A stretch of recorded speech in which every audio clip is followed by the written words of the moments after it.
नमस्कार, मैं ऋचा सिंह और आप देख रहे हैं सी न्यूज भारत। वक्त हो चुका है न्यूज बुलेटिन का।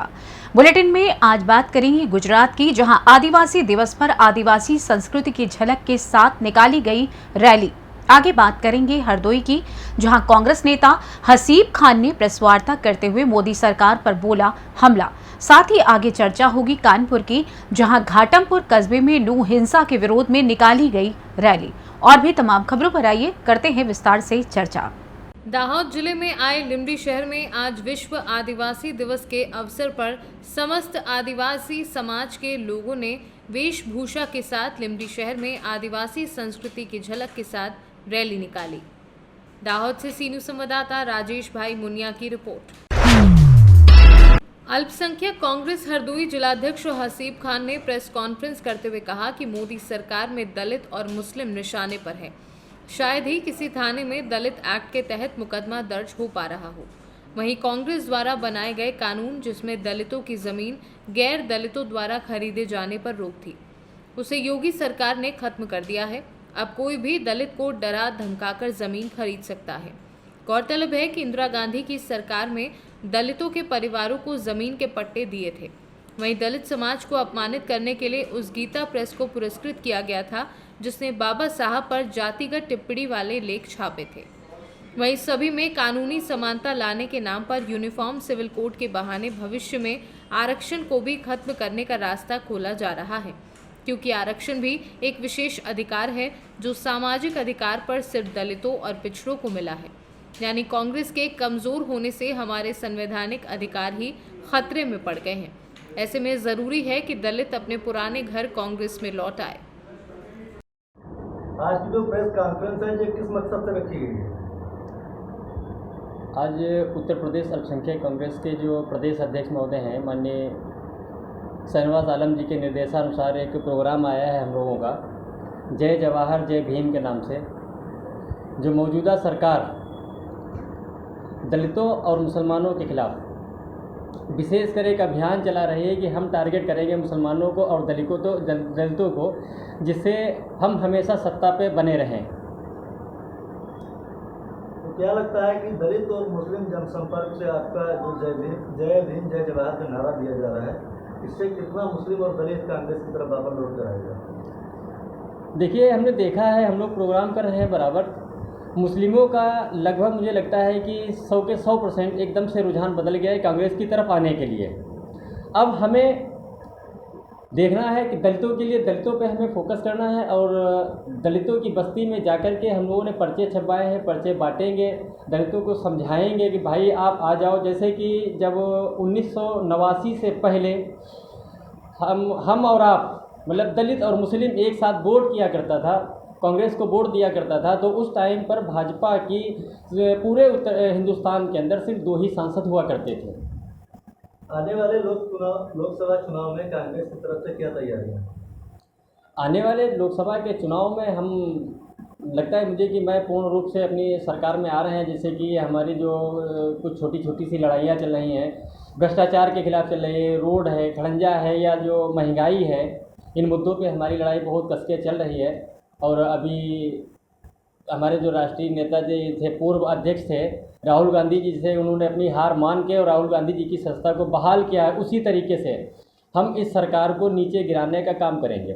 कांग्रेस सहित अन्य विपक्षी दलों द्वारा बनाया गया महागठबंधन, जिसे इंडिया नाम दिया गया है, कि मोदी सरकार के खिलाफ कितना कारगर साबित होगा? ये तो वक्त बताएगा कितना कारगर होता है, लेकिन हम लोग अपनी तरफ से कोई कमी नहीं छोड़ना चाहते हैं। और जो हमारा दुश्मन है उसको अपने से कभी कमज़ोर नहीं सबसे समझेंगे, और अपने से ज़्यादा हमेशा उसको मजबूत ही समझते हैं। उसको गिराने के लिए हम हर संभव अपनी चाल चलेंगे, अपने तरीके से उसकी लड़ाई लड़ेंगे। जो इस वक्त हरियाणा में दंगे फसाद चल रहे हैं, इस पर कांग्रेस की तरफ से क्या सुझाव है या क्या रवैया है? इस पर अभी इसकी तो जांच चल रही है, और जांच पूरी होने के बाद जो भी इसमें दोषी होगा उसके खिलाफ हम लोग आवाज़ उठाएंगे, उसमें चाहे मैं हूं और चाहे आप। हरियाणा में हो रहे जो दंगे फसाद हैं, हिंदू मुस्लिम के बीच रिश्ते हम बहुत ज़्यादा चर्चा के विषय बने हुए हैं। इस पर कांग्रेस की तरफ से क्या बयान रहेगा? उसमें जो बीजेपी सरकार के, आरएसएस के और बजरंग दल के, हिंदू युवा वाहिनी के लोग, उनके वीडियो भी वायरल हुए हैं और वो सरकार की सोची समझी राजनीति और रणनीति के तहत नूह में दंगे कराए गए।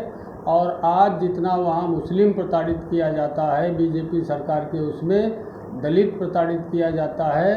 और अनिल विज जो वहाँ के गृह मंत्री हैं, उनका बयान आता है कि हम दंगाइयों को छोड़ेंगे नहीं। वो दंगाई की एक ही समुदाय के व्यक्ति हैं, बाकी एक समुदाय को वो बड़ी आराम से अपना रखे हुए हैं। उनके खिलाफ कोई गिरफ्तारी नहीं हो रही है, कोई उनके खिलाफ बुलडोजर नहीं चल रहे हैं। ये बीजेपी सरकार पूरे देश में मंदिर मस्जिद, लव जिहाद और हिंदू मुस्लिम 3 टॉपिक पर अपनी बुराइयों को छुपाने के लिए मुद्दा बना रही है। गठबंधन में अगर हरदोई की सीट गठबंधन के हिस्से में जाती है तो कांग्रेस उस पार्टी को सपोर्ट करेगी या निष्पक्ष रहेगी? ये राष्ट्रीय नेतृत्व का जो भी आदेश होगा, हम उस नेतृत्व का पालन करेंगे। पहले भी हमारा गठबंधन हुआ था जिसमें उषा वर्मा जी को टिकट यहाँ से दिया गया था, हम लोग उनके साथ थे। और आगे भी अगर कोई ऐसी बात आती है तो राष्ट्रीय एवं प्रदेश नेतृत्व के निर्देशों का पूरा पालन करते हुए हम सभी कांग्रेस जन उसके आदेश का पालन करके और उस प्रत्याशी को जिताने का काम करेंगे। हरदोई से सी न्यूज़ संवाददाता आशीष गुप्ता की रिपोर्ट। जौनपुर दीवानी न्यायालय में चल रहे अधिवक्ताओं का धरना प्रदर्शन की आग अब केराकत तहसील तक पहुंच चुकी है। तहसील केराकत के अधिवक्ताओं ने भी सिटी मजिस्ट्रेट के विरुद्ध मोर्चा खोल दिया है और उनकी बर्खास्तगी की मांग को लेकर अड़े हुए हैं। अधिवक्ताओं ने एसडीएम केराकत नेहा मिश्रा को ज्ञापन सौंपकर सिटी मजिस्ट्रेट की बर्खास्तगी नहीं होने तक धरने पर बैठने की चेतावनी दी है। आपको बता दें कि दीवानी न्यायालय के अधिवक्ता मोहम्मद साहिल को भूमि विवाद में सिटी मजिस्ट्रेट ने शांति भंग में जेल भेज दिया, जिसके बाद से ही अधिवक्ता पूरी तरह से आक्रोशित हैं। अधिवक्ताओं का धरना प्रदर्शन धीरे धीरे पूरे जिले में फैलता जा रहा है और पूरे जिले की न्याय प्रक्रिया पूरी तरह से बाधित हो रही है। जौनपुर से सी न्यूज़ संवाददाता प्रवीण कुमार की रिपोर्ट। हरियाणा में हुई हिंसा के विरोध में घाटमपुर कस्बे में नगर पालिका रोड से मुख्य चौराहे तक हिंदुत्व समन्वय समिति के राष्ट्रीय अध्यक्ष नरेंद्र कुमार मिश्रा के आदेश अनुसार रैली निकाली गई। साथ ही इस दौरान जियादी का पुतला भी दहन किया गया। सुरक्षा की दृष्टि से मौके पर पुलिस बल मौजूद रहा। इस दौरान राष्ट्रपति को संबोधित ज्ञापन में शोभा यात्रा में हुई हिंसा घटना के विरोध में हिंदुत्व समन्वय समिति द्वारा आक्रोश प्रकट किया गया। कानपुर देहात से सी न्यूज़ संवाददाता बजरंग प्रसाद तिवारी की रिपोर्ट।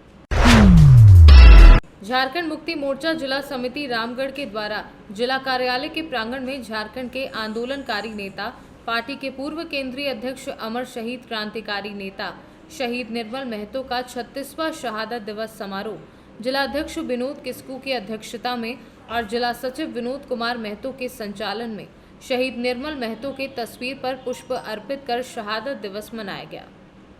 रामगढ़ से सी न्यूज़ संवाददाता राजीव की रिपोर्ट। फिलहाल न्यूज बुलेटिन में बस इतना ही। देश दुनिया की तमाम खबरों की जानकारी के लिए आप देखते रहिए सी न्यूज़ भारत। हर खबर आपके साथ, आपके हाथ।